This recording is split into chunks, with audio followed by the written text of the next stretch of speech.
I regret to inform anyone watching that I am officially evicting a toddler from a household that he watched me renovate with his dead mom's money. I'm just kidding. It was my money. Bye, Finnegan. You were an amazing inspiration for a kid's room that was never meant for you. I used him to play with an idea for a kid's room in a house that he once lived in. Sometimes in life we have to be cruel. It's an unwritten rule in my cult that you will join if you do a little YouTube prayer in the name of the like, comment, and subscribe. Let's move a sim into this household though. If you're interested, this house was built over 3 videos on my channel. It is Every Room is a Different Budget Challenge videos. Check them out if you want. Before we get started into the creation of a new cast member, let me first introduce to you my girls.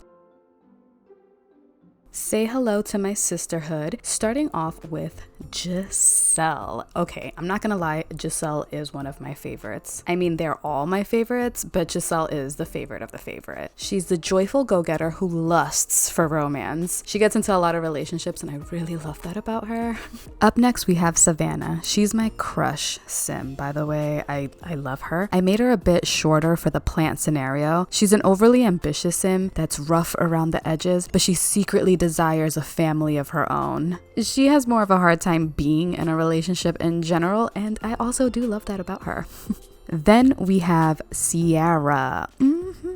I recently played with her on this channel in the cookout scenario as a werewolf, and it was so much fun. You can check out that video also. She's more of a nurturing homebody. She has no desire to work unless it's to improve her household with like memorable events. Aw, she's my stay-at-home mommy. In this friend group, I have 2 introverts, Sierra and Savannah, and only 1 extrovert, Giselle. So I kind of want to aim for an extrovert with this new character, and let's get into it. So the first thing I dive into normally is the eyebrows, and I admit I like thick, bushy, almost unibrow eyebrows. If it were up to me, there would be like a hair or 2 in between the brows, just because brows really give expression to the character, but I will be changing these brows later on. I really also like unique noses and really full lips on my sims. I used to aim to make my sims as different as possible, but my sims are going to be like the jeans from the Sisterhood of Traveling Pants.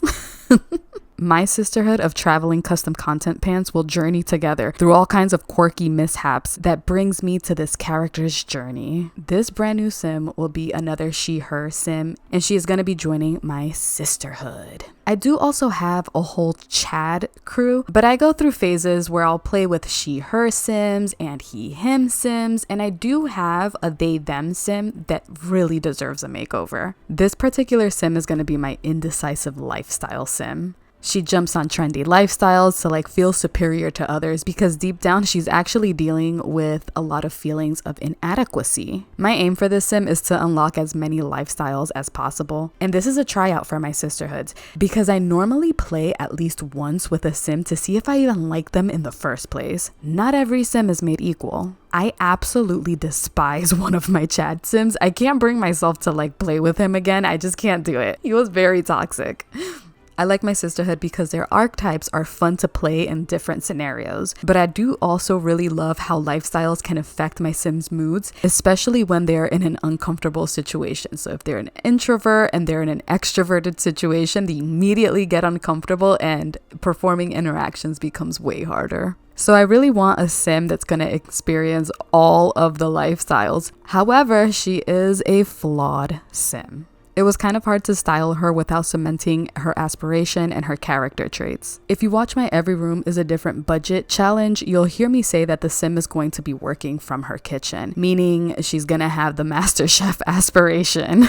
She is going to be a cake decorator. Why? Because I love Tartosa. I have a few builds there and I've played many times in that world. It's possibly one of my favorites right now, but I have yet to try the cake decorating skill. She's going to make some good cake with that foodie trait because she appreciates good food. Now, originally her conflict trait was going to be lazy, but that didn't really quite make sense with how dedicated you need to be to a lifestyle to kind of maintain it, especially in The Sims. So instead, I gave her gloomy to emphasize that she isn't really quite happy underneath it all. And I also gave her that high maintenance trait to support her journey through all the lifestyles. I really hope I don't regret that trait. Now that a picture has been painted, the natural next step is to choose her body. not her name.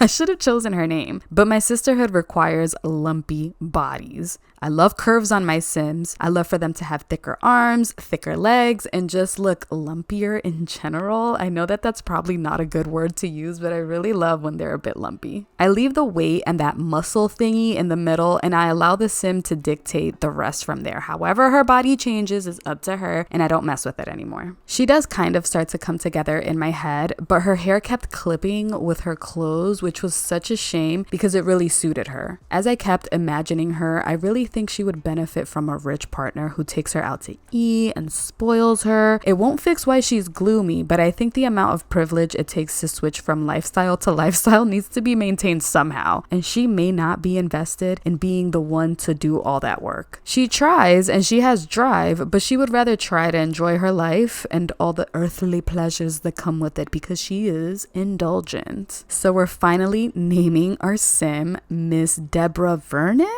No, Miss Deborah Snow. Her style is basic with a silk white button down tucked into jeans, a pair of flats. Her makeup will be kept very minimal also. I normally like to start with minimal makeup and as they progress, add more makeup because I love to save every version of them and then compare it later on. And when you put a little bit of makeup on at the very beginning, it makes them look so much younger. So you do that comparison and they look like they've aged 10 years, even though they're still both young adults. I added a bit of jewelry and natural looking nails on her, and she's pretty much complete. This video has to be kept quite short because I didn't finish all of her other outfits. I record late at night and my son kept waking up, so I'll do that some other time. I'm just gonna move her in.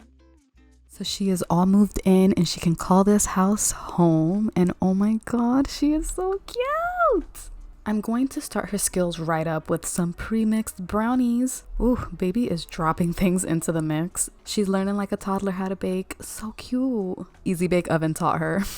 And my mission, once again, is to unlock all of the lifestyles. I'm going to be starting with the junk food lifestyle because it makes sense with her being a cake decorator and kind of gloomy. I kind of didn't want to dive into that, you know, where maybe she's eating her emotions away, trigger warning. But it seems like the one that's going to make the most sense. And since I personally do that, I think it'll be okay to poke a little bit of fun at that and watch her go through that with her lifestyle. It's raining pretty hard right now, but I'm going to be bouncing back and forth between lifestyles. She's gonna start, or we're gonna try to get the junk food lifestyle first and then immediately change her life right afterward and then do the health food nut lifestyle. And I'm gonna do that with all the other traits. There's 2 hidden traits that I have never unlocked, but I really want to, and hoping that I'm gonna be doing that with this challenge. Anyway, those things are what's part of my goal, so I think this will be really fun. I don't know if I'm gonna do the whole thing with Debbie over here, but I want to try. She already started a fire, so I think this perfectly illustrates how chaotic this little journey will be for her. If you guys made it all the way through, thanks for watching and subscribe.